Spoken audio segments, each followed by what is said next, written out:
In this video, I'm going to show you how to use Trello, basically a complete tutorial for beginners. If you guys struggle with missed deadlines and project managements, then Trello is the right place for you.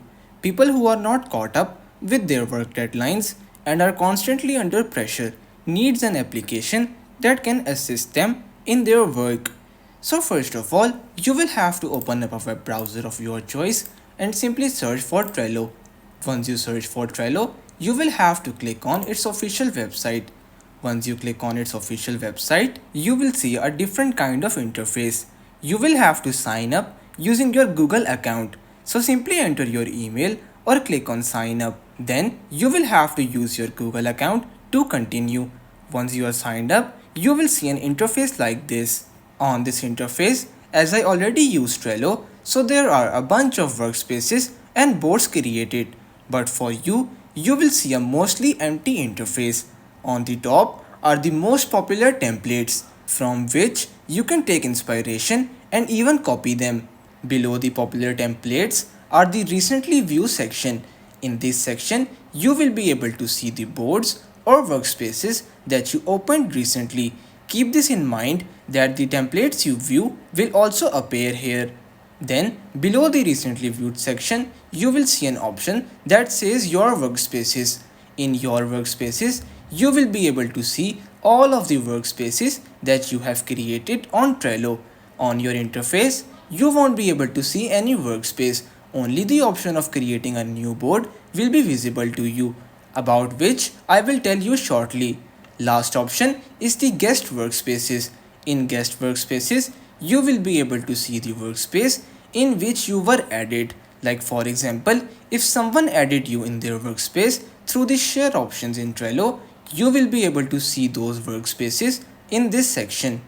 Moving on to the left side is the menu.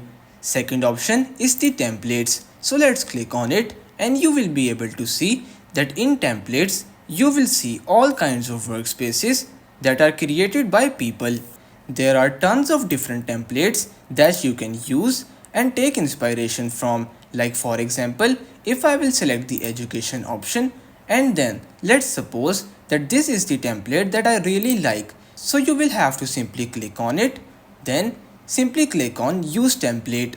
Once you click on use template, you will be able to create an exact copy of this template on your own Trello application. So by using this, you will be able to create a Trello workspace without having any kind of experience at all. Below the templates, it is the option of workspaces. In workspaces, you can manage your boards, its members, and the general settings of your Trello application. So now let's move on and create our Trello workspace. So to create your Trello workspace, you will have to come back to the board section, which is the first option in the menu at the left side of your screen. Now from here, you have to come to your workspaces and the only option that you will see over here is create new board. So you will have to click on it. Once you click on it, first you will have to select a background for your Trello board. You can select whatever suits you the best. Furthermore, if you click on these three dots, you will be able to click on view more and view tons of different kinds of backgrounds that you can use on your Trello workspace. If you click on this back option, which is present over here, then you can again click on view more at the colors option and select any kind of color that you wish for your Trello workspace. So let's simply go with the default blue gradient color. Then you will have to select a board title. This title is the main title of your Trello workspace. So I will simply name it as a test workspace. Once you're done with the title, you will see an option of visibility, which is the main setting of your Trello board. So you very simply have to click on it and you will be able to see three options. First option is the private. In private option, only the board members will be able to see your Trello workspace. In private option, you will have to add people on your workspace if you want to work with them. In the second option, called the workspace, all members of your Trello workspace can freely see and edit your board. This is the main difference between private and workspace, that the members of the private board will only be able to view your workspace. But in the workspace option, those members can freely change and edit your workspace. Third option is the public.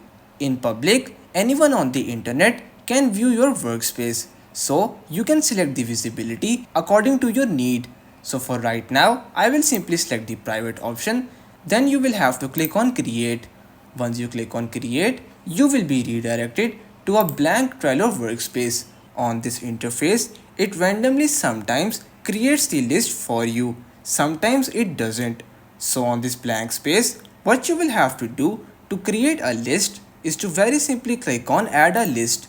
Once you click on it, first you will have to enter your list name. So for example, I will simply type in to do list. Once you're done with the name, you have to click on add list.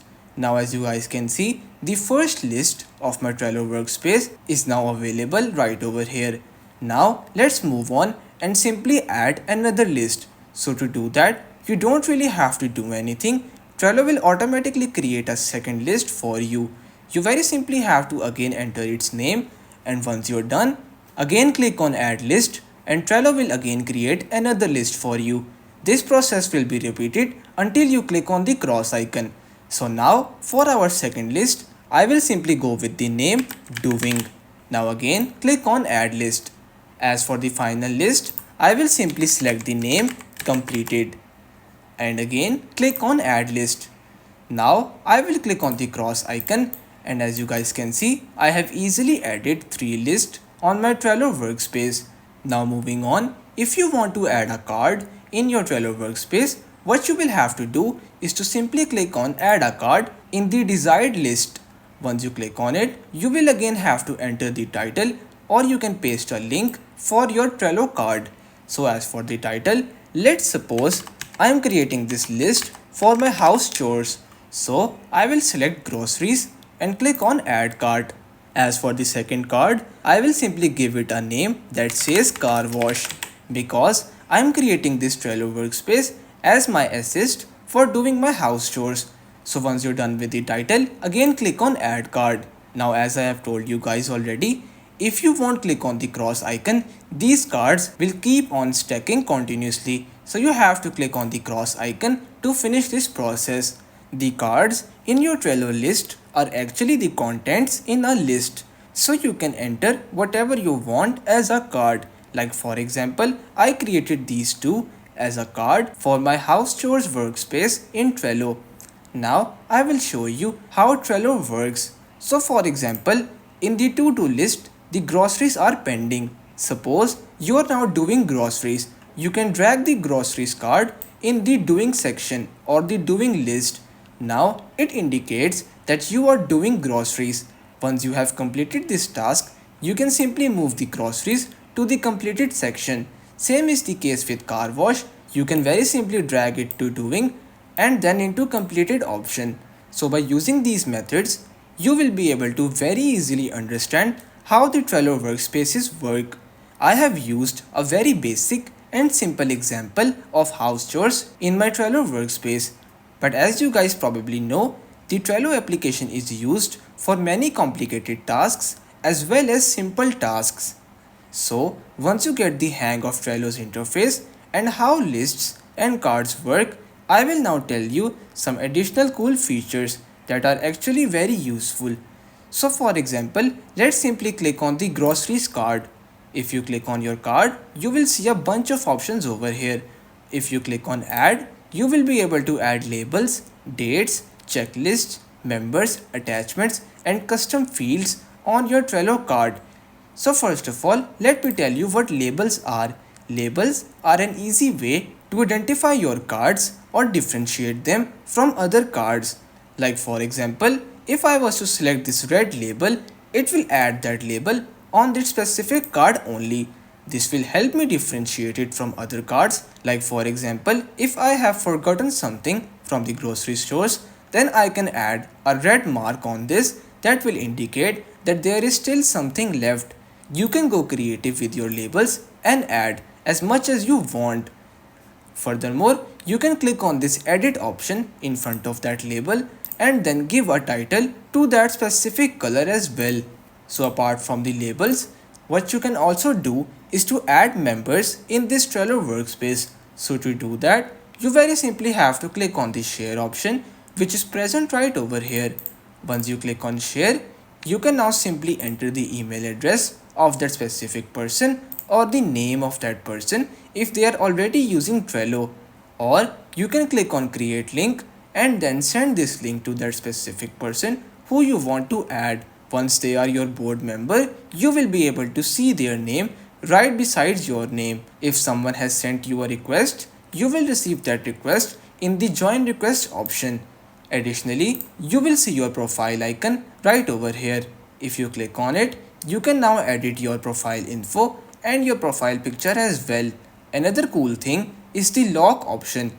You can very simply click on it and change the visibility of your workspace. So yes, I know you guys had this question in your mind that if you select a specific visibility while creating your Trello workspace, can you change it later on? So yes, you can change that visibility whenever you want. Lastly, another cool feature of your workspace is the automation option. If you click on it, you will see an option that says rules.